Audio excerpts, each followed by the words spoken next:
فیاض بفرے ہوئے شیر کی طرح دفتر میں ٹہل رہا تھا۔ اس کے چہرے پر شدید غیظ و غضب کے آثار نمایاں تھے۔ اسے عمران پر بے طرح غصہ آ رہا تھا جو اس کی عدم موجودگی میں کارلوس کو لے کر نکل گیا تھا، اور پھر عمران کو اس نے تلاش کرنے کی بے حد کوشش کی، لیکن عمران نہ ہی فلیٹ پر موجود تھا اور نہ کسی اور جگہ۔ فائل بھی باوجود بے پناہ تلاشی لینے کے اس تہہ خانے سے برآمد نہ ہوئی تھی۔ وہاں سے نکل کر وہ تو عمران کے فلیٹ کی طرف بھاگ پڑا تھا، جبکہ اس نے عارف کو کہہ دیا تھا کہ وہ باقاعدہ دستہ لے کر ہوٹل پر ریڈ کرے اور اس تہہ خانے کی ایک ایک اینٹ اکھاڑ کر اس فائل کو تلاش کرے۔ عمران کو اس نے فلیٹ پر دیکھنے کے بعد ایک دو اور جگہوں پر دیکھا، اور جب عمران نہ ملا تو وہ جلتا بھنتا واپس اپنے دفتر آ گیا۔ عارف کی طرف سے بھی ابھی تک کوئی اطلاع نہ ملی تھی، اور جیسے جیسے فائل ملنے کے امکانات ختم ہوتے جا رہے تھے، ویسے ویسے فیاض کو عمران پر آنے والا غصہ بڑھتا جا رہا تھا۔ اس کا دل چاہ رہا تھا کہ ایک بار اسے عمران نظر آ جائے، پھر وہ اس کا وہ حشر کرے گا کہ اس کی روح بھی صدیوں چیختی رہے گی۔ یہاں پہنچ کر بھی وہ 2 بار عمران کے فلیٹ فون کر چکا تھا، لیکن ہر بار سلیمان نے یہی جواب دیا تھا کہ صاحب نہیں آئے۔ وہ اسی پیچ و تاب کی حالت میں دفتر میں ٹہل رہا تھا کہ اچانک میز پر پڑے ہوئے ٹیلی فون کی گھنٹی بج اٹھی، اور اس نے جھپٹ کر ریسیور اٹھا لیا۔ یس، فیاض سپیکنگ۔ فیاض کو غصے اور بوکھلاہٹ میں اپنا عہدہ بتانا بھی یاد نہ رہا تھا، ورنہ وہ ہر صورت میں اپنا عہدہ ساتھ ہی بتاتا تھا۔ سر، عارف بول رہا ہوں۔ تہہ خانے میں فائل موجود نہیں ہے، مگر میں نے ایک اور کلیو تلاش کر لیا ہے۔ یہاں ایک ملازم ہے، فلپ۔ اس نے بتایا ہے کہ اس نے ایک اجنبی کو ایک اور راستے سے تہہ خانے میں پہنچایا تھا۔ اس نے اس اجنبی کا جو حلیہ بتایا ہے وہ بالکل رچرڈ کا حلیہ تھا۔ اس پر میں چونک پڑا، اور پھر میں نے مزید تفتیش کی تو مجھے معلوم ہو گیا کہ رچرڈ کے ساتھ 2 اور آدمی تھے، اور وہ ایک سبز رنگ کی کار میں آئے تھے۔ یہ کار انہوں نے ایک پھلوں کے جوس بیچنے والے کی دکان کے سامنے روکی تھی۔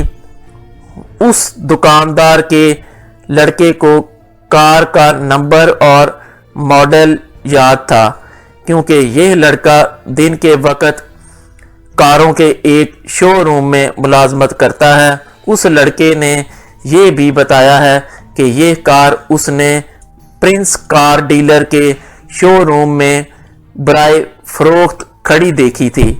چنانچہ میں نے پرنس کار ڈیلر سے معلومات حاصل کی تو پتہ چلا کہ یہ کار اس نے ایک غیر ملکی کے ہاتھ فروخت کی تھی جس کا نام جوزف تھا۔ اس کا پتہ کنگز کالونی کوٹھی نمبر 12 ڈیلر کے پاس درج ہے۔ رچرڈ کی تلاش کے دوران میں نے گل بہار کالونی کی کوٹھی نمبر 25 اور زیرو کالونی کی کوٹھی نمبر 108 جہاں سے ہم نکلے تھے بھی آدمی بھیجے تھے۔ وہاں سے اطلاع ملی کہ دونوں کوٹھیاں خالی پڑی ہوئی ہیں۔ میں کار ڈیلر سے سیدھا کنگز کالونی پہنچا، لیکن باس وہ کوٹھی بھی خالی ہے، وہاں کوئی آدمی موجود نہیں ہے۔ عارف نے تفصیلی رپورٹ دیتے ہوئے کہا۔ اس رپورٹ سے ثابت ہوتا تھا کہ انسپکٹر عارف کام کے معاملے میں خاصا تیز واقع ہوا ہے، کیونکہ اتنے کم وقت میں اس نے خاصی معلومات